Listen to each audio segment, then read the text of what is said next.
Hi guys! I know it's been a little bit since I last made a video like this where I just kind of sit down and talk to you all face to face, but I figured with the most recent PTB that now would probably be a really good time to do that. I just want to go over the main points of the PTB and kind of just give my personal take on it. I know a lot of people have been very upset with this particular PTB. I don't think it's quite as bad as most people are making it out to be, but I just wanted to kind of go over everything and kind of give my take on why it is that I feel that way. So I think the first thing that I want to go over with this PTB is going to be the anti-tunneling, which I'll put over here on the side of the screen so you guys can follow along.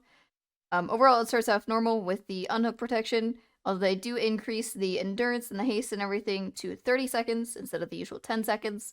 And then they add a new effect called the elusive status, which now hides grunts of pain, aura, scratch marks, and pools of blood, which I think is okay. The only part of it that I think I'm not okay with is the fact that you can now see killer aura within 32 meters of you after getting unhooked. I think 32 meters is definitely too far, like too much distance. I think if they want to go down that route, it would make more sense to restrict it to only 12 or maybe even 16 meters. That way it's only being used in situations where the killer is actually coming for that survivor and like trying to go after them. Whereas 32 meters is pretty easy, I think, to take advantage of for Swifts and just duos, just with the extra information that you get. I just don't really think that part of it is necessary. So, I mean, other than that, I think it's all okay. The only thing I've seen a lot of people talking about is how the whole 30 seconds of immunity from Killer Instinct might affect certain killers like Legion, which to an extent I get. I don't think it's going to make a huge difference, but maybe if they lowered it to like only 20 seconds of immunity, it wouldn't be quite as bad. But I think some minor tweaking in it should be okay. Outside of that, I do actually kind of like the idea of hiding the HUD so that way killers don't immediately see when somebody is unhooked. I think it's a nice little way of helping it, although it does kind of get countered by certain perks like Make Your Choice, Floods of Rage, Furtive Chase, anything like that that triggers from the unhook. You do still kind of, know off of something like that triggering, which maybe that's the point of it. I'm not too sure. So if we move on to the unique hook bonuses, there's actually a lot here that I actually really am looking forward to, which is when hooking a survivor that is different than the last hook survivors, killers gain the following effects, which is 20% bonus to the next damage generator and 10% haste for 15 seconds. This is actually really nice, and I feel like it kind of ties into something that as killer mains we've been asking for a long time actually now, which is just not only further incentives to want to space out hooks between different survivors, but also like an actual reason to give more pressure for picking somebody up off the ground, which does tie into the anti-slugging that we'll get into very soon.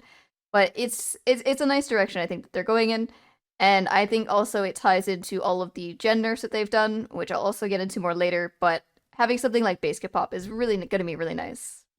As for the 10% haste, I think it's also going to be really nice for lower mobility killers. That way they kind of get a little extra boost to make it to other gens that they want to maybe go and kick with that base kit pop. Obviously, it's not going to ever be the same as something like a Blight who can zoom across the map, but it is a nice little boost to kind of give them a jumpstart, and hopefully, if some of this goes through, in the future it'll also open the gates to add more buffs to those weaker killers. And then, of course, it is nice to see that with some of the stronger killers like Nurse and Ghoul and Billy, who can zoom around the map really easily and just apply a lot of pressure overall, it's good to see they took that into account and they toned down these buffs a little bit just for them, just to, kind of even things out so it's not too oppressive for survivors to have to deal with. As for the actual act of tunneling and the penalties that come with it, the first thing that's mentioned is when a survivor dies to a hook action or a mori before 6 hook states, the remaining survivors will gain a 25% repair speed bonus. I don't think it's a completely horrible idea. I do think that there's things that are maybe overlooked in this. The first thing is that 6 hooks is a lot. 6 hooks, if you condense it all into like just as few survivors as possible, is 3 people that are death hook.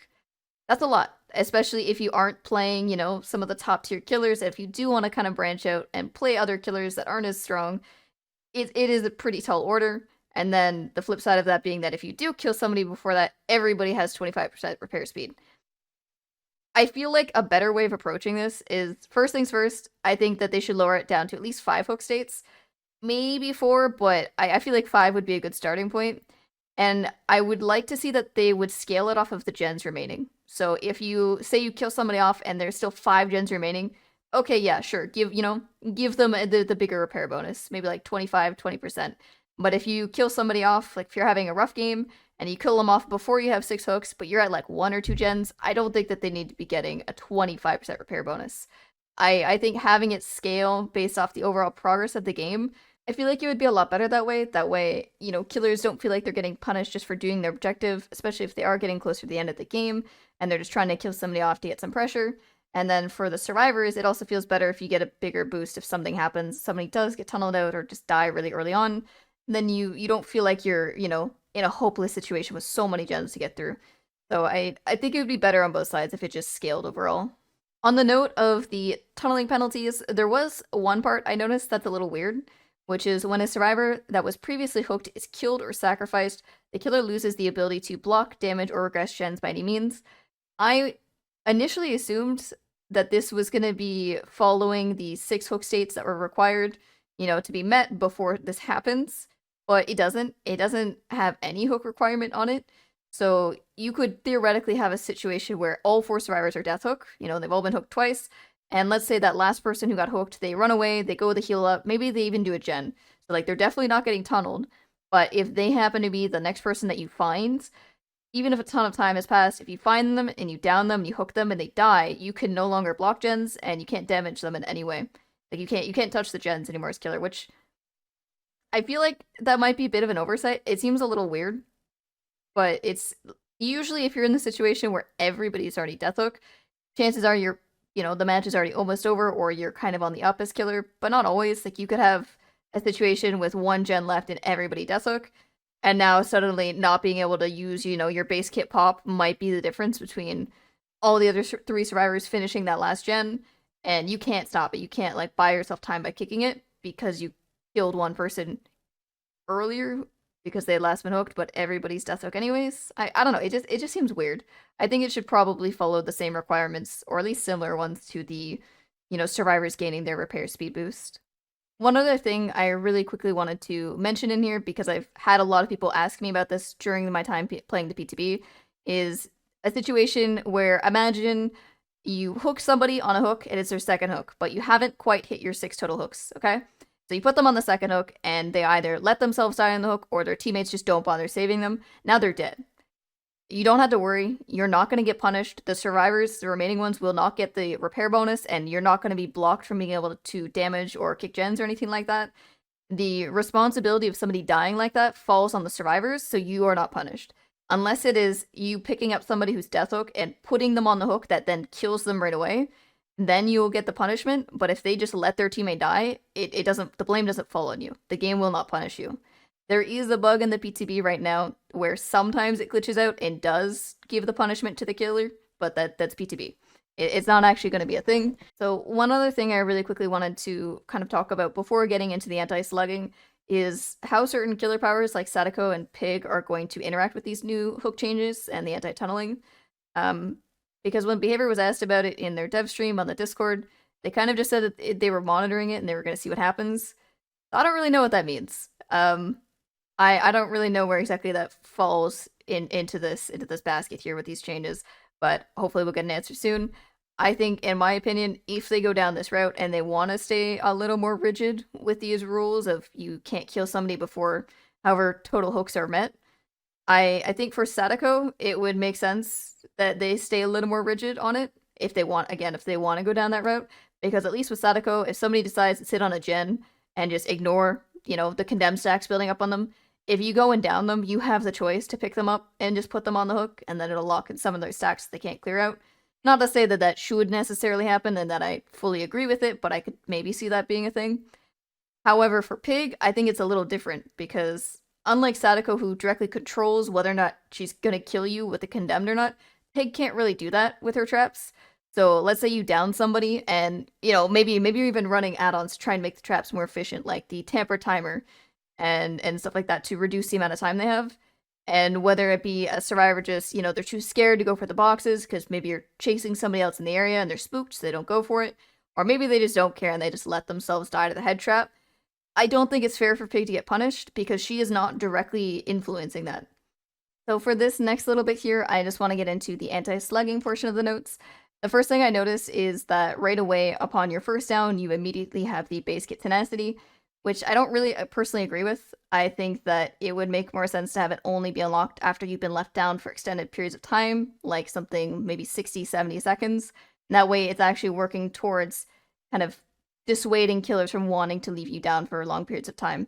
Because as it currently stands, it feels like if you down somebody and you're trying to play safe as killer, let's say you know that somebody's been lurking with a flashlight, you know that they want to go for saves, it kind of feels like you get punished just for playing safe by just, checking the area around you, not blindly picking up and staring the flashlight in the face, It feels like you kind of just don't really have a way of playing around that, because they're just instantly crawling, which I'll show clips of too, just to kind of show you. I'll put it up here. Just how fast you can crawl, because it's pretty fast. You start crawling super far, you can get a lot of distance, which, can make it harder for the killer to guard the down and pressure away somebody who wants to go for a save. So I feel like it shouldn't be a thing. It's not necessary. Crawl, gamer, crawl. That's not tenacity? You're telling me that's not tenacity?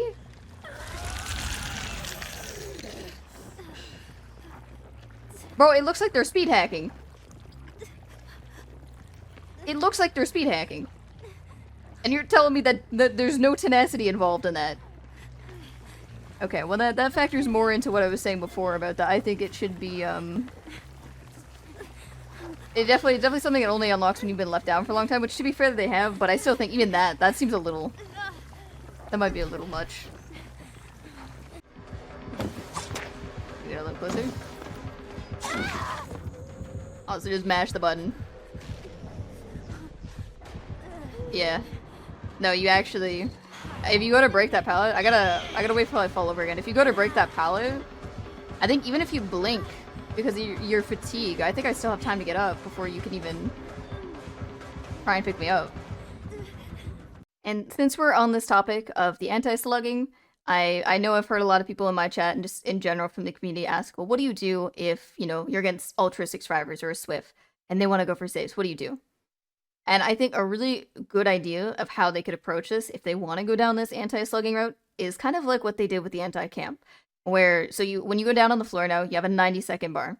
Once you've been slugged for 90 seconds, then you are able to self-pick up. And I think a good way of going about this would be to make it so, let's say the killer downs somebody, but their teammates are close by because they want to go for saves. They want to go for a flashlight save. Depending on how many survivors there are or how close they are, I feel like that 90-second bar shouldn't fill up as fast, or maybe even potentially stop filling.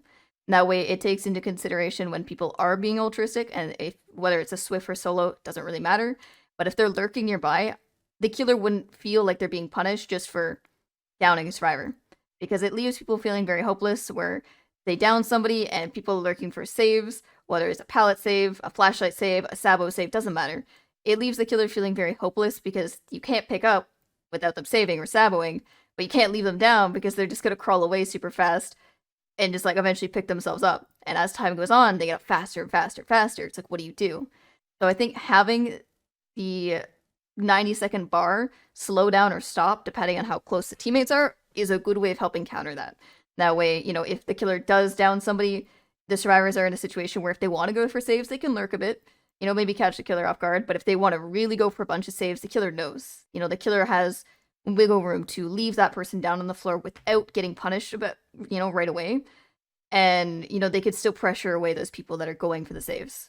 And I think with this anti-slug, slowing down the timer, I think it works from the survivor perspective too. If a killer does happen to be just needlessly slugging and just doesn't want to, pick people up for whatever reason, then you as survivors, you could just do your objective. If you get a chance to, yeah, sure, go pick up your teammate. But if you can't, and the killer's kind of guarding the area, and, maybe guarding a gen or something, you can just go do other gens. Do your objective elsewhere.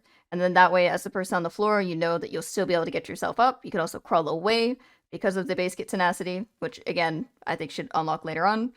But you still have wiggle room. You could still crawl away, try and get away from, the area the killer's guarding, and give your teammates a chance to try and do their objective if the killer does just keep guarding you.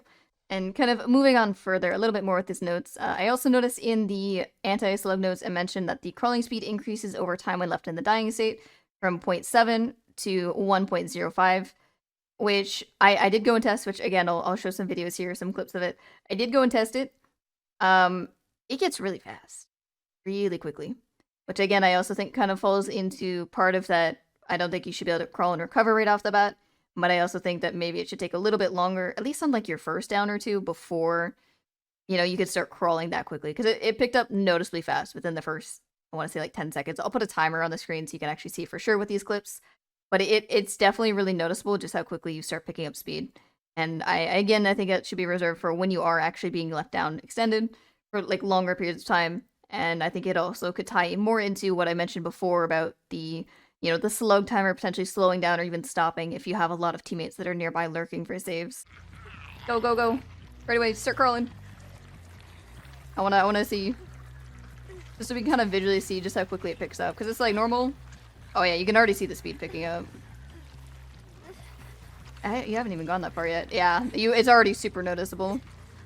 And then just stand up as soon as you get the option to. This is right off the bat. When you're first down without anything else having happened. And then near the end of the notes, one other little thing I noticed. I didn't actually catch it the first time that I was like reading over the notes. I think I was just caught up with everything else. But I noticed this little tidbit later on that said that they added a new scenario to the abandon option. After recovering or being healed from the dying state twice, the option to abandon becomes available the next time you're downed. I personally think that that is a little bit too soon. I think that maybe if you're left down like repeatedly, 4, 5, 6 times and you keep getting up and then down, keep getting up and down, or if it's like really close to maybe bleeding out. But even then, like your bleed out timer is your ticking timer towards the end. And yeah, if you do get slugged unnecessarily, it's not fun. But I think people as we've seen in the past with the whole, anti-go next changes, people like to quit very, very quickly in this game over what I consider to be very minor issues, and even in very winnable situations, people will quit. I've seen people try and give up on hook with like 1 gen left when there's like 2 or 3 hooks. Like I've seen some wild things that people will give up over. And I feel like only being down and picked up twice is a really, really low requirement for another option to abandon, especially when you take into consideration perks like Unbreakable or No Mither, Conviction, especially with this update, Boon Expo. If your teammates have fast healing perks, they could pick you up quickly. Or if you are in a situation where, you're being left down because, again, like we mentioned earlier, if your teammates are lurking for saves, maybe they lurk around for the saves and they do get the chance to pick you up and the killer goes off chasing somebody else. But going down and being picked up twice isn't really that much. Again, it's not going to happen in every single game, but I can envision, I can imagine, and I've been in a lot of situations in which somebody can very easily go down and get up twice, and I think it's a little silly to be able to abandon off of that. I think that's, I don't think that needs to be a thing. So for this next little bit, I want to actually go over the new killer. I know I normally would start with them, but I felt like I had to start with the anti-slug with just how big it's been with this particular update. So we're going to move on to the new killer now. Overall, my first impression is I think they're really cool. I definitely had a lot of fun playing them, and I think it's a really cool concept that they went with. Overall, playing as the killer, it's enjoyable. But there's a couple main things I noticed, one of which is that when you're in the head form, the POV is like super zoomed out. Like your camera's like really far away, especially on an open map. You could see so far across the map as killer, which is kind of nutty. But I also feel like it kind of contributes to how clunky the head attack feels, which anybody who's had the chance to play will know what I mean. It's really weird because when you can't really curve or like try and attack quickly around a corner like you normally would, even with like a regular M1, it feels like you smack into walls and you really struggle to turn the way you feel like you should be able to. Again, even with just like a normal M1 attack, it just feels very clunky, very odd. And I think part of it is that third-person camera and just how far zoomed out it is. And I think part of it also is some of the restrictions that you have on your movement. One of the main things I noticed too with it is on like an average size loop or like a larger loop, you should be okay to be able to get attacks relatively easily. Although good survivors, you might have a bit of a hard time hitting just because your movement is so restricted when you do the attack. So you could probably get spun pretty easily, I think. But on small loops, you kind of can't really hit people. Like, unless somebody messes up and runs into you, a loop that's really tiny, it kind of reminds me of playing Victor with twins, where you just hug like a little rock and you run around and he can never hit you. It's like that with the head, because the restriction on the movement and the fact that you can't curve around an object without smacking into it and stopping in place, it makes it really hard to hit. So you kind of just have to like swap back to the body form, which slows you down, and like then trying to M1 somebody. So it just feels weird. It's a bit of an odd situation there. I think it has to do with the camera POV and just like a little bit of the controls. I think could be tuned a little bit to make it feel a little better, not so awkward, not so clunky. The other part with their power is the leeching. The leeching overall is a cool idea. I've definitely noticed that if you want to be efficient and effective, your best bet is to be in the body form and then use your regurgitate to spit on somebody so that way they go straight into leech 2 and then swap into your head. If you try and build somebody's leech from 0 up to leech 1 in the head form, you had to hit them 3 times just to get them like to leech 1, and then from then on, like your hits will damage. It's just a lot. It takes a long time, and it's just a waste of time. So I feel like it doesn't feel like it's ever worth it to try and build leech from the head form. It's always from the body form, is what I've noticed. And then on that note too of talking about the leech, the other thing is, so there is a leech level 2, where once the survivor becomes leech level 2, then they're broken, and if they're healthy, they just become injured. But it takes a long time. It's about 40 seconds for you to passively build from leech 1 to leech 2. The killer cannot influence that. They can't make you build up faster by spitting on you or smacking, like you smack you with the head. Nothing will build it faster. It's just time, just passive. It takes a long time. It's like 40 seconds. And every time as killer you swap from the body to the head, where your body drops, a fungus will spawn. And a survivor can grab that fungus and eat it, and then it slowly removes the leech. And if you want to use your power a whole lot, you're going to drop a lot of fungus. I think the most I've ever counted on a map, I don't know what the actual max is, but I've counted up to 9 at once on a Greenville map, on the Greenville square. I don't know if it changes depending on the map size, but I've seen 9. That's a lot. It's a lot, especially considering it takes 40 seconds for it to go from leech 1 to leech 2. It feels like it might as well not exist. So I think a nice change for that would be to have it passively build faster, even if it's only like, maybe ideally, not even 20 seconds. I'm thinking like 25, 30 seconds roughly for it to passively build up, and then maybe slightly reduce the fungi that drop. Maybe if you dropped a fungus a certain amount of time ago, like, I don't know, 15 seconds ago, 20 seconds ago, and you swap form again, you can't drop another fungus right away. Because it's a lot. It's a lot when you compare the amount of fungus that you're dropping for survivors to clear the leech on top of how long it takes for that leech meter to build. It feels like it might as well just not be there. So there's a paladin over here we can try it on. I'm trying to see if we can vault. If I have time to vault it. Before, like, we go back and forth and we vault over and then I just try and see if you can hit me. And that one did get the infection on me. No, not quite on that one. Oh. I didn't mean to do that. I was trying to get the prop to vault. Close enough, I guess, right? Yeah, that one did.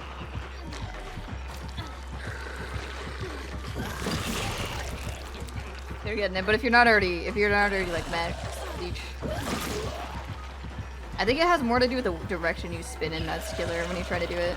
Oh, don't get stuck. Not too far. Other than that, though, I think the killer design is really, really cool. I definitely think it's going to appease everybody in the community that's been wanting something a little more gore-based. Definitely fits into that category. And I still had a lot of fun with it. Just some minor tweaks I think that need to be made. As for the killer perks, I think that the new hex, which, again, I'll put over here for you guys, I think it's a really cool, interesting idea. It's kind of like a passive, unforeseen. The one thing is it feels a little too weak because your hex will spawn at the start of the game and it'll pick the furthest gen from that hex. But if nobody ever goes to that gen or they realize that what you have, like their hex is on that gen, they can just avoid it and then you never get any value. It only swaps once that gen is completed. So if they never touch the gen, they never complete it, you get 0 value. And they can either just like not touch that gen at all, or they could wait until later on down the line, further into the match when they do find the hex, cleanse that and then go for it. But I don't know, it feels like it just feels really weak. Like hexes are already pretty unreliable and it feels very weak for a hex on top of that fact that it's unreliable. So I think it would be nice to get it buffed, maybe have it, select a second gen either right off the bat or after a certain amount of time, just so that way it kind of has more value to it. It just feels a little weak overall. And then the other 2 killer perks I think are pretty straightforward, which I'll put them here as well for you guys, so you can read them if you aren't familiar with them. I think that overall they're pretty solid, pretty straightforward, a lot of fun. I think the Wandering Eye especially is going to be good for hit and run killers, and maybe even against like Swifts or people that just group up a lot. I think it'll be interesting to play around with it and see what kind of builds I can come up with. And then for the survivor perks, I feel like I have to mention 1, 2, 3, 4 first. Obviously, it's the a fun little goofy perk, very similar to Bardic Inspiration, except now you get a Tambourine. It's an interesting perk you can combo pretty good with something like Hyper Focus Stakeout, but I think its main appeal is going to be just for the memes of making a little band together. Again, with if you combine it with something like Bardic Inspiration, get a Steve goal in there for the vocals. Hopefully, we get some future similar, instrument-based perks so we could get a full band together. I think that's where a lot of the appeal is going to fall, but it does actually have its value. I think it's an overall just really cool perk. Ghost Notes is also kind of interesting, where it makes you recover 10% faster from exhaustion, and then it also makes it so your scratch marks disappear a lot faster. It's kind of nutty if you pair it with something like Lightweight that also makes scratch marks disappear faster. It could, especially like on an indoor map, I'd envision it would be really stealthy, really really easy to throw a killer off, kind of lose them really quickly, and I think it'd be a lot of fun. I think the one criticism I would say of Ghost Notes is that I don't think it should stack with Vigil. In this update, they made it so Vigil can no longer stack with itself, but this particular perk with the 10% recovery from exhaustion does stack with Vigil as well, and I feel like that's just unnecessary. We've already seen in the past what issues Vigil had with stacking, and I feel like it's better just to remove stacking of it entirely. That way we don't have to deal with any of that anymore. And then in the end here, I just wanted to kind of go over a couple of the different perk changes and whatnot. There's quite a few for Killer and Survivor, but there's mainly just a couple to note that I really wanted to talk about. The first one's being all of the gen regression nerfs. I know a lot of people are very upset about that. I think a lot of it has to do with the fact that they are trying to push people in the direction of using that base kit pop that's going to be triggered off of, spacing out different hooks on different survivors. I think it's to encourage that, as well as to try and prevent that base kit pop from being stacked to like super regress gens with like actual pop as well being used. I think they're trying to kind of move away from that. It is also just nice to have base kit pop, so it doesn't feel like you have to use a perk slot every single time for those regression perks. One thing I'm personally sad about the most, I think, is pain res. I love me some pain res. It's especially nice on killers that are lower mobility, or just for somebody like me that I just don't want to really bother wasting time stopping and kicking gens. I think for lower mobility or weaker killers in general, it would be kind of cool if we had some kind of base kit pain res, even if it's only like a really minor toned down version. I think it'd be nice, maybe to something to explore in the future to help buff those weaker killers as well. For the Meyer changes in particular, overall, I wasn't really sure how to feel going into it. Wasn't a huge fan of the initial proposed ideas, but once I got the chance to play him, he does feel like strong overall. I don't think there's really any going wrong with a dash killer in particular. It's usually pretty straightforward, pretty enjoyable, at least for me personally. I will say it almost seems a little bit too strong. His stalking now is unlimited, it's infinite, and you're able to stalk people really, really quickly. Even though they've reduced the distance, it just fills up really, really fast, so it feels like it's really easy just to spam the Evil Incarnate now and get a bunch of downs, and you're able to just tear through pallets and survivors alike. So I kind of think that they're going to end up toning that down if they do decide to go down this route with Myers. The lunge itself, despite being strong, does feel kind of clunky when you're controlling it. It's just a little weird, little choppy. The animation between the swapping of, like powering up into Evil Incarnate and all of that also just, I don't know, it doesn't really flow very well. That would also need a bit of tuning, I think, to just make it feel better overall. And some of the add-ons, I think, would also get tweaked. Again, if they do go down this route. For Scratch Mirror, it definitely feels better this way. You can combine it with the Memorial Flower, which now increases your base movement speed from 4.2 to 4.4. And you can combine that with Scratch Mirror, so it is still viable on outdoor maps. You don't have to be on an indoor map like you used to be able to, or used to have to, I should say. As for other add-ons, there's a combination of Lock of Hair with Vanity Mirror now. Vanity Mirror makes it so when you power down from your Evil Incarnate, you're able to see all survivor auras for 4 seconds. And the Lock of Hair makes it so at any point in Evil Incarnate, you can press and hold your ability button, and you can cancel your power when you want, and save 50% of your Evil Incarnate charge up. Together, combined, that means that you can just end your power whenever you want, and always see all survivors for 4 seconds. So I feel like they'll probably put a limit on that. Maybe like some kind of range limit. They had to be outside of a certain range. Or maybe make it so you can only trigger it every so often. Just because it feels really easy to get into Evil Incarnate. So it's just like infinite free aura reading at any range. And there's nothing really survivors can do about it. So I feel like that would get toned down as well. Overall, Myers is really strong with this rework. And I think they did a good job with these add-ons with this particular rework in mind. I just feel like maybe I'm a little biased because I've been playing Myers the way, he is in live servers. I've been playing him like that for, 8 years or so now. So maybe it's just that I'm nostalgic and I'm holding on to that. But he doesn't really quite feel like the Myers that I enjoy, that I've always loved over these years. Also, if I wanted to play a Dash Killer, there's so many other Dash Killers that you can play, and I don't think I really like the idea of making another Dash Killer and just like taking away the originality, I guess, for him. I do like that Myers becomes stronger with this. It's just he feels very unoriginal. And I think that's the biggest thing for me, my biggest takeaway outside of everything else from at the end of this. As for the other killer perks, one of the ones I wanted to mention was Deerstalker. I think it's actually a really interesting change where it's kind of like the killer version of Object of Obsession, where anytime the survivor sees your aura, you'll see their aura, but it's not like the opposite as well. It's not the vice versa, where every time you reveal their aura, they're not going to see you, unless, of course, they actually have Object of Obsession. So it's a nice way of letting you know if they have aura reading perks as the killer, and as like the power roll, but also not necessarily giving away your hand if you run aura reading perks as well. It also shows you every 30 seconds the aura of whichever survivor has the least amount of chase, which I think is a nice way of trying to help, find people that are being a little more sneaky, and a little bit of a passive way of doing it, which is really cool. And I think it also obviously kind of falls in line with this whole anti-tunneling, trying to encourage people to chase, whoever hasn't really been hooked very much. And then on a smaller note for some of the killer changes, I'm not really sure how I feel about the monitor and abuse change. And they change it from a base to like meter range of 8 meters increase when in chase and 8 meters reduced when outside of chase to a percentage. So it kind of nerfs the stealthier killers and like kind of like weaker killers that are, already kind of sneaky with smaller tear radiuses. Because obviously when you have a small tear radius, the percentage, 15% of that tear radius is going to be a lot less than 15% of somebody like, I don't know, Wesker, who's already got a huge tear radius. It's going to make a bigger difference on a killer like him, and not so much on a killer like maybe Hag, for example, who already has a really small tear radius. So I think I kind of get why they did it. I think they want to make it more viable for other killers to kind of broaden the scopes of who might want to use it. But it also kind of feels like an unnecessary nerf to like the stealthier killers. I don't know. I feel like if you want to play a killer like Wesker and you want to be sneaky, you just slap on an undetectable perk, not so much something like Monitor that's going to reduce your already ginormous tear radius. Or is somebody like Hag, or just a stealthier killer in general like Pig, it kind of enables you to sneak up more, like take more advantage of it. And I feel like that's where it's going to be used more, so it feels just like an unnecessary nerf that I'm not really a huge fan of personally. As for the survivor perks, I kind of mentioned it earlier, that Vigil has been changed so it no longer stacks with itself, which I'm very happy to see. That is something I've been saying since it got buffed a while back, that it never should have stacked to begin with, so I'm happy that it's finally being changed. Very good to see that.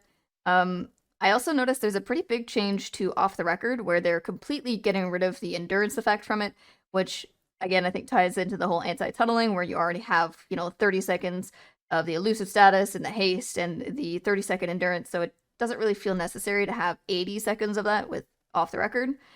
However, now, instead of endurance, it's going to make it so that way, on top of making no grunts of pain, you also don't leave any scratch marks, and you still have it for 80 seconds, and it doesn't deactivate in endgame. And I don't agree with that part. 80 seconds of no scratch marks and no grunts of pain, especially in endgame, is a long time. And the fact that no like conspicuous action, at least from my understanding of the way it's written, no conspicuous action will ever disable it. So it's just 80 straight seconds of no scratch marks, no grunts of pain, and it still works in endgame too. It's a lot. I could see pretty much every survivor running that, and it would make it extremely difficult for most killers to be able to track people like that. So I'm not a fan of that. I think that needs to be, like, cut in half, if not more. If they decide to go down that route, it shouldn't stay active in endgame, once the gates and everything are powered, and it should be, like, half the amount of time. I feel like 80 seconds is well exceeding, the time that you're potentially getting tunneled or chased after. And that stacking on multiple survivors is just, with no way of deactivating, is just too much. And then just two more quick little notes about some of these survivor perk changes is I saw that they increased leader and its action speed bonus, which I'll put them up here. They increased or buffed leader, and they also buffed friendly competition, both of which work towards gen speeds and like increasing repair speed. I kind of don't really agree with that. I think the friendly competition and leader buffs are mainly just because they don't really get used a whole lot. But I think with this kind of update with the anti-tunneling and amidst all of the regression nerfs, I don't feel like it's a good idea to be buffing more survivor gen repair perks. It seems kind of counterintuitive. And I don't think that now is the time for something like that. I just don't think it's a good idea in general. So hopefully that part of it will just get reverted. I just feel like that part is just unnecessary. Anyways, that's pretty much everything, or the most part of what I wanted to go over. If you guys have any comments, any questions, make sure you guys leave it down below in the comments of this video here. Let me know what your thoughts are, how you're feeling about this. I know a lot of people are very doom and gloom. This is the end of DBD with this update. I don't personally think it's that bad, and I want to again remind everybody, this is a PTB. Nothing here is set in stone. Just because it's in the PTB does not mean it will go live. Like, some things have gone to PTB and never seen the light of day again.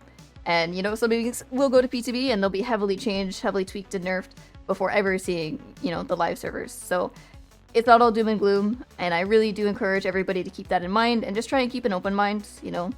Try and view things from both sides, both perspectives, both roles, not fall into us versus them mentality, which I've seen a lot of people doing lately.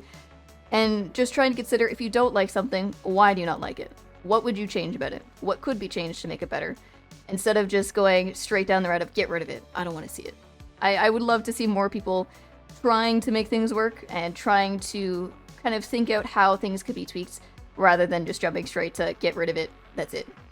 But yeah, so if you guys have any ideas, if you agree or disagree with any of my thoughts, make sure you mention it in the comments. I will do my best to read through as many of them as I can.